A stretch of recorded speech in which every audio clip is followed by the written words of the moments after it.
Muri Zimbabwe tinokuchingamidzai zvekare kune chimwe chirongwa pano pa Facebook Secrets and Confessions.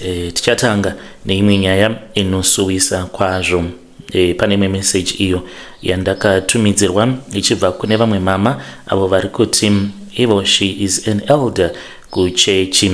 Anzi makadi mukoma ndinokumbira kuti munge muchindipostera nyaya yangu. Iniwo ndiri an elder but vabereki vangu they were both pastors. Saka kubva ndichikura ndikangoti ministry yangu was counseling avo vanenge vachida kupinda mumarriages zvekare nevacho vanenge vava mumarriages. Mukoma ndinoda kureurura chivi icho chandakaita. Izvi zvakaitika mainge muri mugore ra 2001. Painge paine vamwe avo mukoma vakange vabva mukutendeuka muchechi medu. Saka doctrine yechechi yainge ichiti nanhasi inoti but vechidiki havachatevedzeri, vanotongotanga kungodanana zvavo in secret. Vanozongoendawo havo kumasofa kungoti vange vachingozadzikisa zvirango but zvatosiyana nepatainge tichiri vadiki isu nezvatava kuona. Saka mukoma ivavo vakati vatendeuka ainge ari munhu ainge aine mari yakawanda zvekuti vakatofara kana vabereki vangu because he had so much financial muscle. And panguva yacho iyoyo kwainge kuine project yandisingakwanisi kutaura iyo yainge ichiitwa muchechi medu. Saka tainge tava kutoziva kutoti church yedu branch redu tainge tichazotokwanisa kuti tinge tichiraisa mari yakawanda kudarika mamwe machechi ekumwe kuma branches nemamwe maprovinces. Saka vakati vatanga kunamata muchechi vainge vaine chirwere. Izvi vakatondiudza because vakauya kwandiri for counseling vakandiudza kuti vainge vaine umwe mukadzi wemunhu uyo wavainge vakadanana naye akazosvika pakuzofa ndokubva achizobatwa chirwere. Saka ivo sezvo vainge vari munhu ainge aine mari vakange vachienda kunana India vachipota vachinonorapwa. Makore iwawo kuma early 2000s chirwere chaitouraya zvekutodaro waitoti kana ukanzi wabatwa neshura matongo waitofa nekuti mapiritsi kwainge kusati kwava nemapiritsi aivako but vainge vari vapfumi ndivo vaikwanisa kuwana mishonga. And mishonga yacho by then I think ndiyo iya yekuti waiti kana ukarwara dzimwe nguva mishonga yacho yaikwanisa kana kukuramba. Saka kana ukarambwa nemushonga waikwanisa kutofa. Saka iye akandiudza kuti aipota achienda kuIndia, aiva nema-injections ainge achinonobayiwa kuIndia ikoko zvekare nekuSingapore. Achindiudza izvi ainge achida kuti ndinge ndichimutsvakira musikana. Akandiudza kuti painge paine umwe musikana uyo wandichati marvelous waainge ada ainge akanaka. Musikana iyeye ainge ari mutwin. Saka akazogumisidzira atoroorwa nebrother yangu nekuti ndo zvainge zvakataurwa nevabereki kuti vainge vachida kuti brother yangu inge ichizomuroora marvelous even though ainge ari mukuru kune brother yangu. Saka zvakazotoitika nekutokasika. Maybe vanoiziva nyaya iyi vanokwanisa kubva vatobatanidza kuti pane imwe marriage yakangoitika so that looked more like an arranged marriage. Saka marvelous uyu akaroorwa nekukasika zvechimbi nekutochatiswa nebrother yangu so that ava mukoma vainge vauya kwandiri vachiti vainge vamuda vasazowana mukana. Saka vakazodzoka kwandiri vakati handichazivi kuti ndoitawo sei because mukadzi wandaida wandainge ndakakumbira kuna Mwari zvino akabva achizotorwawo neumwe. Handichazivi kuti ndodii because mukadzi ndiri kumuda. Nekuziva status yavo kuti vainge vari HIV positive ndakabva ndachizoronga dhiri naamai vangu. Ndakatovaudza vakati muchechi watingamupa ndiani.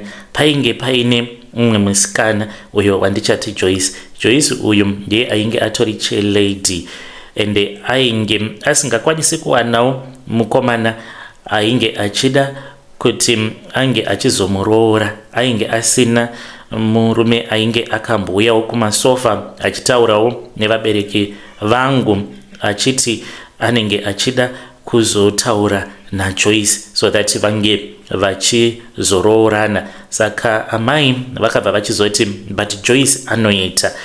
Ndikabva ndati asika munhu uyu ane chirwere, tozoita sei? It was an evil meeting mukoma that was inspired by the devil. Amai vakabva vati saka kana aine chirwere hazviiti. Ndikabva ndati zvinoita. There is no need for her to know kuti ava mukoma ava vane chirwere. Mama vangu vakabva vati hapana chakaipa, iwewe you can arrange.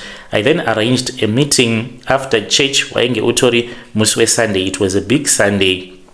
Then ndokubva ndachizomuudza kuti ainge achida kuonekwa nevabereki vangu. Akatongosmaila. I think deep down in her heart anenge akangoti Mwari kudzwai zvangu zvazoita, because usually kana ukadaidzwa kumba kwavamufundisi kana kuti kwaelder, it's obvious kuti panenge paine mukomana uyo anenge aendako achida kuti ange achizotaura newe. Saka akabva achizouya kumba, akatosvika tichitodya the meal after church, ndokubva achizogarawo tikamirira kuti vamukoma vaya vange vachizosvika. Vakauya and she was so excited because this guy, he was rich level rekwana chiyangwa makore acho iwawo koma early 2000s. Saka vakazotanga kutaurirana, then vakazoita chisungu chekuti vainge vachazotanga kudanana.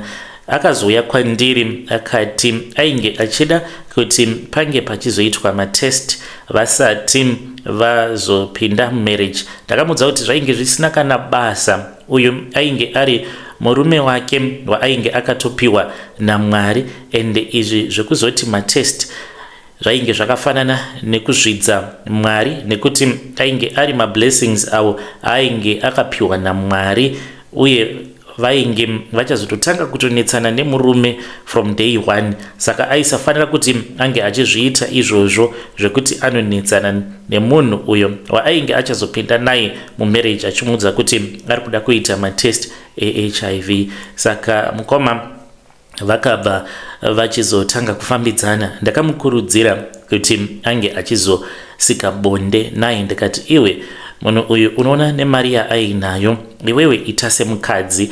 Ndakabva ndachizomunyepera ndikati kune vasikana vakawanda vari kuya vachitaura nevabereki vangu vari kukumbira kuti vange vachipiwa mukana wekuti vange vachitaura nemunhu wako. Saka akabva achizopanika because iye ainge ari mukuru kwaari murume iyeye. Saka akatoona sekunge yainge iri nguva yake yekuti anga achipindawo mumarriage. Haana kunge akaziva kuti ndainge ndichitorasirira munhu ainge atori nechirwere kwaari. Saka vakazorara vose, akandiudza kuti ainge abviswa mumhandara. Ndakazviitira muutsinye zvinhu izvi. So iye aitofungidzira kutoti kutodiwa. Dzimwe nguva paya paunenge uchifungidzira kuti apa ndiri kudiwa, vanhu vanenge vatori nemabad intentions about you. Ipapo akafungidzira kuti tatomupa murume ane mari. Pavakadzi vose nehama dzangu dzose dzimwe dzainge dzichitotsvaka varume, handiti ndingadai ndakati kana my youngest cousin sister ainge achitotsvakawo murume ndiye aifanira kuti ange achizoroorwa navo mukoma ivavo. Saka akazotanga kurwara. Akatouya kwandiri before muchato akati ndiri kurwara, ndinoita sekunge ndikuda kubatwa neflu, but handisi kuzobatwa neflu yacho. Ndakamupa advice yekuti asaenda kuchipatara. She was just nervous nekuda kwekuti she was about to get married. They got married, vakaenda kuhoneymoon kwavo. Akazofa aine nhumbu nekuda kwechirwere. Makore acho iwawo chirwere ichi chaitouraya because kwainge kusina mushonga. Ndo zvakaitika izvi mukoma hutsinye hwandakaita. I can't forgive myself.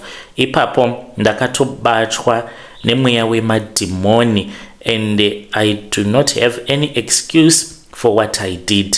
Dai zvaibvira ndaikwanisa kudzokera hangu kumashure ndobva ndagadzirisa zvose izvo zvandakaita. ndinokanganisa, ndinotya kufa, nekuda kwekuti ndinongozvibvunza kuti saka pandichafa kuti ndichamuwana iye nemwana wake vakandimirirawo here.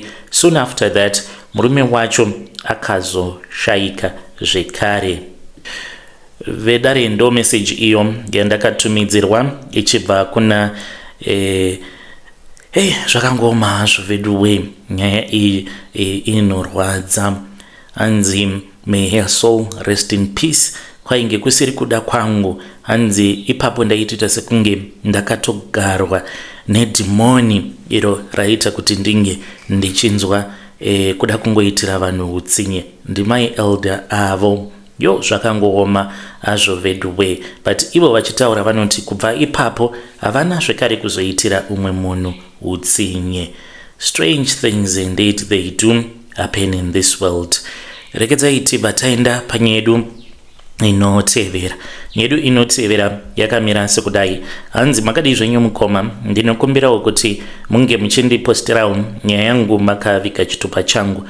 Ndauya pano ndine confession yangu yandinayo. Basa ratinoita basawo rekutengesa chingwa, mabands uye zvekare nemarock bands mutauni imomo. Tinowanzo kutengesa makuseni vanhu paya pavanenge vachimhanyira kuenda kumabasa, saka ndipo patinowanzo kuitawo mari. Sometimes neusiku paya vanhu pavanenge vava kubva kumabasa. Nemurume wangu tose tiri vaviri tainge titombori maticha.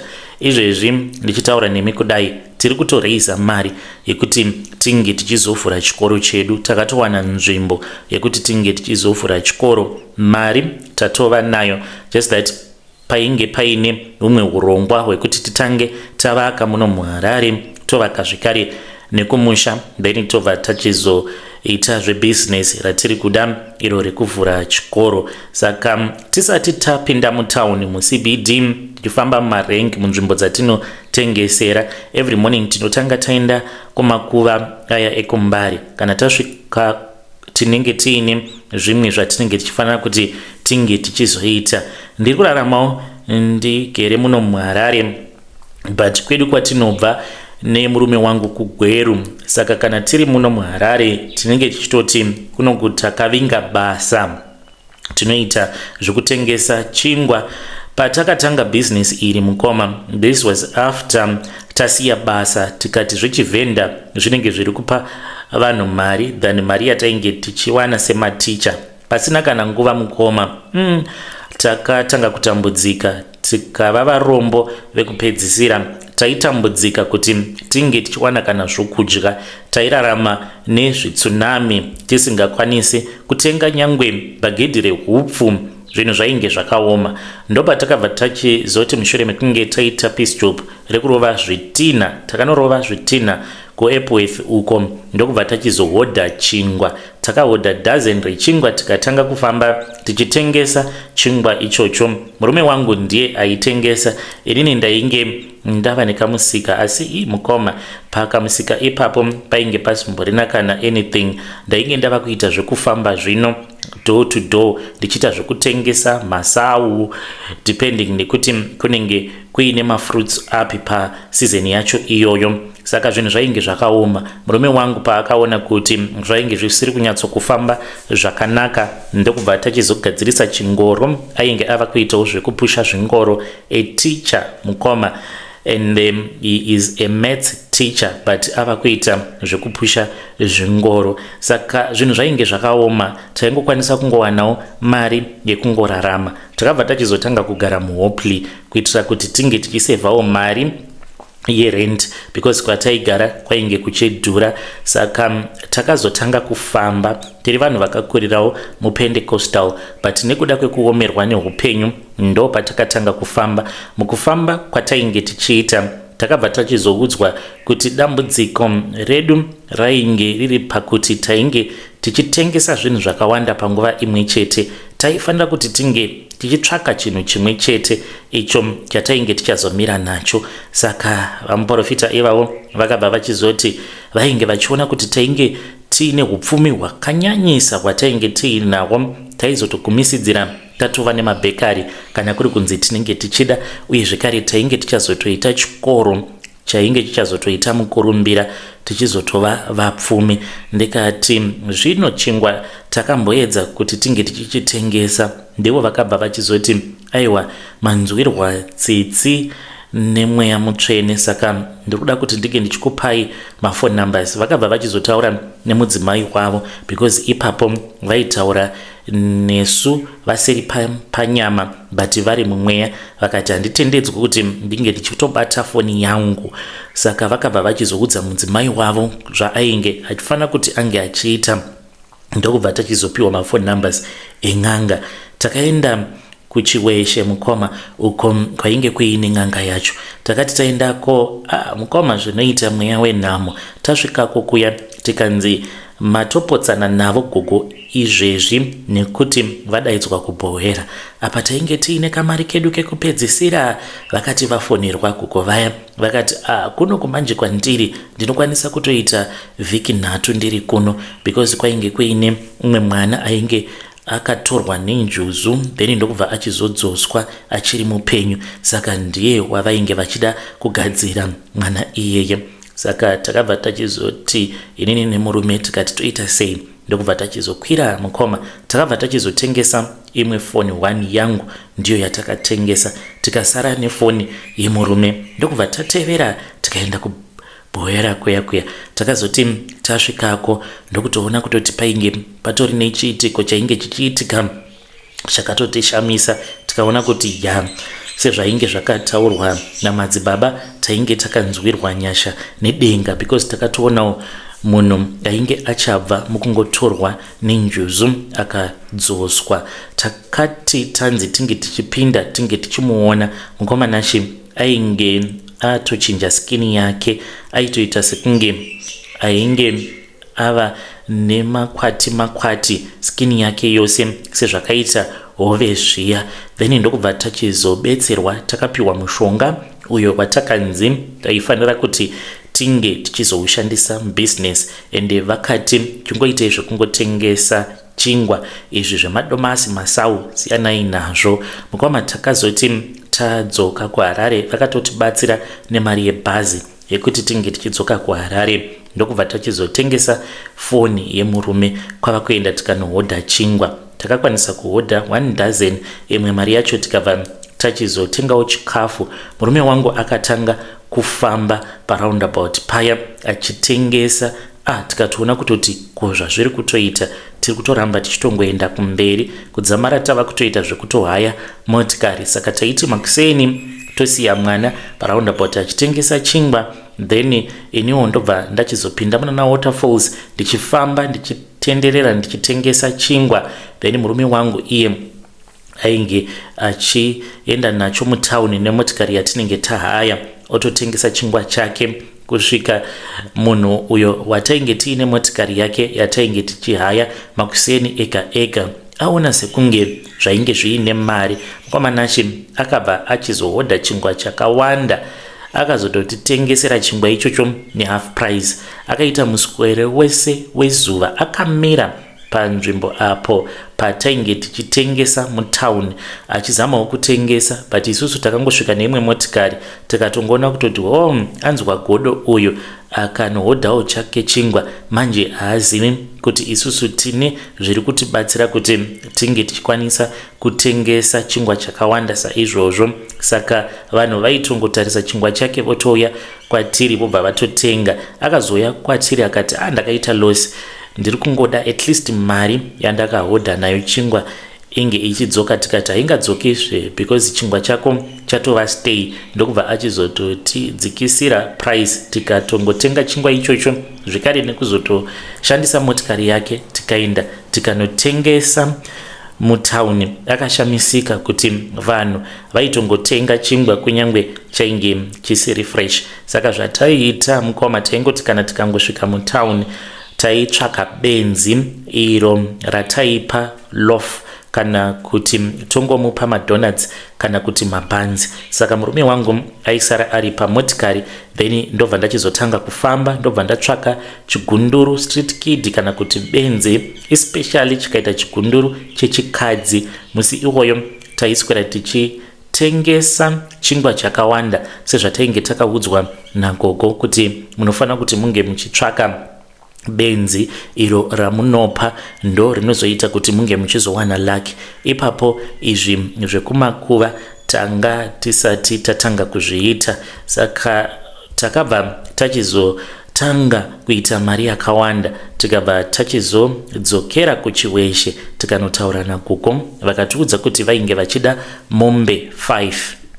Pakatoitwa mutambo ipapo, asi chivi chatakaita mukoma ndechekuti patakaendako kuchiweshe ndakaenda ndiine mwana waamainini avo vakaroorwa nemunin'ina wemurume wangu, nekuti takanzi tinofanira kuti tinge tichizouya nemwana mudiki asati atombotanga kutevera. Saka takabva tachizokumbira mwana, ndichangoti takaenda kumondoro kwedu kumusha ndokubva tachizonokumbira mwana, ivoko havana kana kumbotinyima mwana, ndokubva tachizouya nemwana. Takati tainge tichida kuti tinge tichimbogara naye sezvo yainge iri holiday. Takaenda nemwana kuchiweshe, ndiye akanoshandiswa pamhiko, handingatauri hangu zvakawanda, saka ndiye anototevererwa nemhepo dzevanhu vose avo vatinoenda tichinotaura navo kumakuva, because pafoni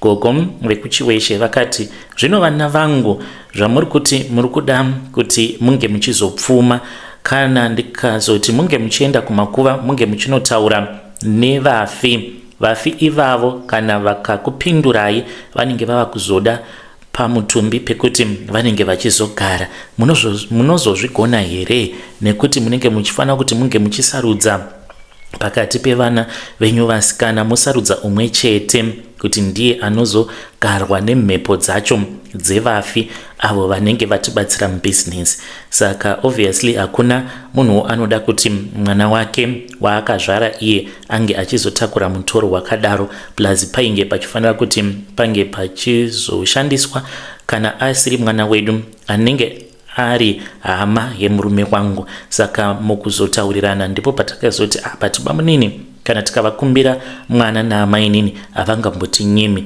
Takabva tachizoenda tikazonotora mwana. Ipapo tainge tava kubata kamari, tainge tatova nemotikari yatainge tava kushandisa, but tainge tisati tava neyedu. Saka kana wava nezvimarika, kunyange ukataura zvaunenge uchida mumhuri, vanhu vanongokusiya uchingoita zvaunenge uchinzwa kuda. Takanotora mwana ndokubva tachizoenda naye kuchiweshe. Tasvika kuya ndiye akabva achizoshandiswa akagariswa pachimhasa, tikamubatisa mari. Saka takazonomudzosera zvedu ndokubva tachizotanga kuita mhiko dzekumakuva idzi. Saka zvatinoita makuseni ega ega, it's either tinomuka kuma 3 am then tobva tachizoenda kuMbare. Takatochinja kwekutogara kuitira kuti tinge tichigara padhuze nekumakuva EkuMbare kuitira kuti zvinge zvichitiitira nyore kana tasvikako kumakuva iwawo. Mukoma hatifaniri kuti tinge tichigaramo mumakuva kwenguva yakareba, saka tinongoenda paguva remunhu chero patinenge taenda tobva tamirapo. Hatifaniri kuti tinge tichitaura tichidudza, tinenge tichitaurira mumwoyo. Murume wangu ndiye anowanzo kutaura, sezvo mhepo idzi dzichizoenda dzichizonogara pahama yake mwana wabamunini. Saka kana achitaura iye anenge achikumbira mhepo idzo dzevafi kuti dzinge dzichizosimuka, dzinge dzichizotitevera, then dzobva dzachizotibatsira kuti chingwa chedu chinge chichitengeka nekukasika. I can't explain a lot mukoma. Saka tinozoti kana tapedza kuita saizvozvo then tinobva tachizonogeza. Tichingosvika kumba tinogezera panze tobva tatopinda mutown. Tichingosvika paground mukoma tiine zvatinenge tichitengesa. Vanhu vanototanga kutotenga chingwa chedu very fast. Tatova nevashandi vanotishandira. Vazhinji macustomers vanotoya each and every day uye vazhinji vamwewo vanoita zvechivhenda vakatomboedzawo kuchitengesa chingwa ichi, but vazhinji vakanyura because unenge usingazivi kuti vamwe vakaita sesu laki ravo rinenge richibva kupi. Toda kutoti tinge tichizototanga chibhekari chedu ende takatotengawo motikari yedu Toyota Aqua iyo yatakatenga. Mari tinayo, asi kungoti sevanhu vakaita nguva yakareba vachitambudzika vasina kuvaka, saka takasarudza kuti titange tambovaka kumusha then totenga mastand. Ndokusaka tichingoshandisawo kamotikari kanongoita sekunge kamotikari kemanga-manga. Plus takanzi nagogo kana waita mari haufaniri kuti unge uchizongofamba uchingozviratidzira kune vanhu vose kuti inini ndine mari. Unofanira kungoita sekunge munhu ari kungotambura kuitira kuti vanhu vasazokufungira mweya wakaipa. Saka tinongofamba zvedu nekamotikari kedu ikako tichiita zvekutengesa. Ndo mhiko dzatinoita idzi mukuromba kwatakaita mukoma. Ndakamboti kumurume wangu sezvo tava nemari tadiita siyana nazvo, but murume wangu iye anoti kana tava nemari yakawandisa, tava nemasupermarkets, then tova tachizosiyana nazvo. Chikoro chedu chava kurana uye zvekare tava nezvikoro zvakawanda kwete chikoro chimwe chete. Vedare ndo message iyo yandakatumidzirwa ichibva kuna vanzvadzi vedu. Ngatizamei kuti tinge tichitaura navo vanzvadzi vedu ava mucomment section. Zvakangooma nazvo vedu we. Hanzi tinotanga taenda kumakuva, tichibva kumakuva tobva tageza tobva tachizopinda mutown. Pakaipa zvakangooma hazvo vedu we. Hanzi kunyangwe vakazviziva vanhu avo vanofarira kutenga chingwa chedu nekuda kwekuti vanenge vakatobatwa nemweya yevanhu avo vatinomutsa kumakuva, havana chavanokwanisa kuita pamusoro pazvo. Vanoramba vachingouya vachizochitenga chingwa ichocho. Regedzai tibva taenda panyedu inotevera. Nyedu inotevera yakamira sekudai. Hanzi mukoma makadii zvenyu, ndinokumbira kuti munge muchindiposterawo nyaya yangu makaviga chitupa changu. Saka ndakambogara nevamwe prophet but ndimadzibaba, saka ndakagara navo kuda kwe about 9 months ndokubva ndachizozviziva kuti prophet ava murevi wenhema. Saka ndakabatikana one day, ndakati ndiri kuno kuTikTok ndokubva ndachizovaona vainge vatori palive. Ndakabatikana because painge paine vanhu vakawanda. I think vanhu vainge vari palive pavo vaitosvika 100 and something. Saka madzibaba ava murevi wenhema and ivo vane mushonga wavanoshandisa. Vakazotondiudza mushure mekunge tasiyana vakati iko zvinozvi ndiri kukutadza. Saka vakandiudza kuti kana vaine mukadzi wavanenge vachida kunyange zviri zvepafoni, and I want people to be careful kuti unokwanisa kutoshandisirwa mishonga through phone sezvavakaita kwandiri. Vakangoti kwandiri nditumidzire mapictures ako patakatanga kudanana. Saka pandakavatumidzira mapicture ivo vanoti vanotopwanyira zai pamusoro pefoni yavo, but vakavhura picture rako. Saka patakarambana vainge vava kundida back, but ndainge ndichiramba. Vakati iko zvino zviri kuramba. Ndo pavakandiudza nyaya iyoyo yekuti vanoshandisa mazai. Ndakanzwira tsitsi vakadzi vainge vari pamalive because patori nevamwe avo vaitoti iwewe kuti ndinge ndichikubatsira ndinofanira kuti ndinge ndichitanga ndakuona zvauri, unofanira kuti unge uchinditumidzira mapictures. Ndakavanzwira tsitsi vakadzi ivavo, ndakangodarikawo hangu ndikasiyana nazvo, but madzibaba ivavo ndeve fake, vanogara munomo muJoburg.